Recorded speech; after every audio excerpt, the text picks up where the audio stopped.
Figure libre, Vincent Herouette, et donc la visite d'État d'Emmanuel Macron aux États-Unis. Oui, on a tout oublié de leur première rencontre il y a un an, sauf la poignée de main devant les caméras.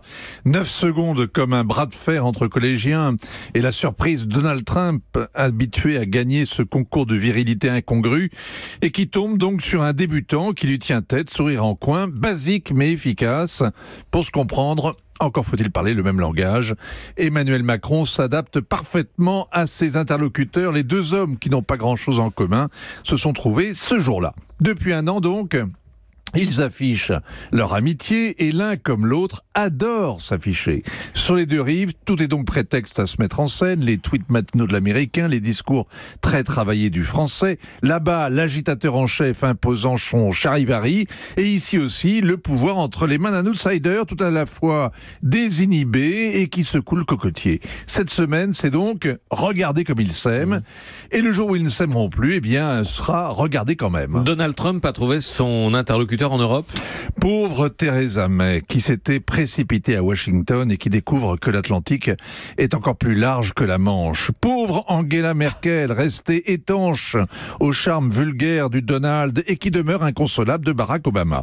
Londres et Berlin rivalisent depuis la guerre pour être le meilleur ami de l'Amérique en Europe, et tous les autres, les pays latins comme les Scandinaves, les nouveaux venus d'Europe centrale comme les vieux alliés du Benelux tentent d'être le premier de la classe dans l'OTAN. Mais c'est la France qui a donc décroché le titre envié. Elle a attrapé la queue du Mickey, ou plutôt l'attention du Donald, voilà. Et on peut en déduire qu'elle a abdiqué sa singularité gaulienne, que la mondialisation l'a fait rentrer dans le rang, ou bien que Donald Trump ne fait rien comme les autres. C'est un fait. En Europe, c'est à Emmanuel Macron qu'il s'adresse.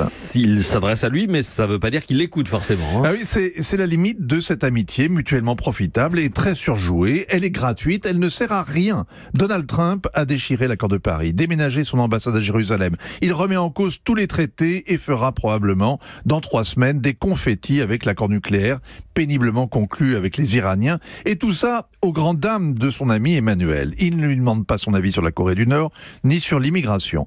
La semaine dernière, c'est vrai, ils ont bombardé ensemble la Syrie. Mais c'était comme au stand de tir, sans conséquences, sans missiles, pas un seul mort. Et si la coopération antiterroriste reste intense, les services spécialisés qui s'en occupent ignorent totalement SOS Amitié. Donald Trump a déjà viré 2 de ses épouses, ses associés, ses conseillers, ses ministres. Un jour ou l'autre, son ami français sera lui aussi répudié. Il n'y a pas d'amis au sommet de l'État. Il y a des moments d'amitié. C'est aujourd'hui, on en profite. Vincent Herouette, Axel. Donc on n'en fera rien de cette amitié Macron-Trump. Elle ne débouchera, elle ne sert à rien. Il y a les succès d'image, c'est toujours bon à prendre. Et puis ça renforce le rôle global de Paris quand même. Ça leste sa crédibilité. Mais en réalité... Il n'y a aucune chance sur l'accord iranien, vous pensez ça, Vincent ? Écoutez, à chaque fois qu'Emmanuel Macron a prétendu qu'il obtiendrait quelque chose, il s'est vautré. Donc il vaut mieux être modeste. C'était l'accord de Paris sur le climat, en l'occurrence. Oui, par exemple. Mais sur l'accord avec l'Iran, je pense que Donald Trump est déterminé. Si c'est pas cette fois-ci, ce sera la prochaine. Mais moi, je mettrai pas un copec dans la machine. Eh ben, c'est noté et on vous le ressentira éventuellement. Europe.